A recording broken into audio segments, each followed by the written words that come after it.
په تمامو اعمالو الله رب العزت دا ډیر زیات خوشحالیږي، لیکن یو عمل داسې دی چې الله رب العزت په ډیر زیات خوشحالیږي او ډیر څه پې ورکوي، هغه ته ویل کېږي صبر. ځکه الصبر ضیاء، دا صبر رڼا ده.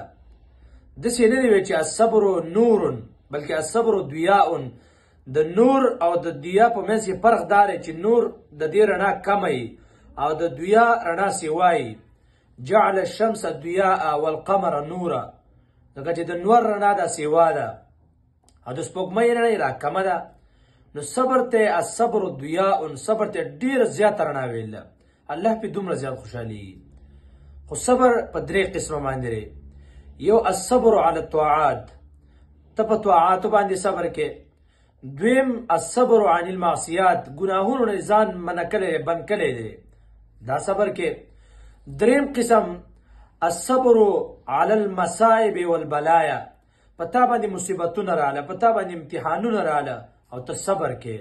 ته الله رب العزت ته په هغه امتحاناتو باندې صبر کې، الله پې ډېر زیات خوشحالیږي. ځکه الصبر عند صدمة الاولى، په اوله وهله کې صبر وکړي. په اوله وهله کې د الله رب العزت په طاعاتو باندې، په مصایبو باندې، په امتحاناتو باندې صبر وکړي. د ټولو نه د قیامت پر ورځ به د دې انسان درجه ډېره انتهایي اوچته وي. ځکه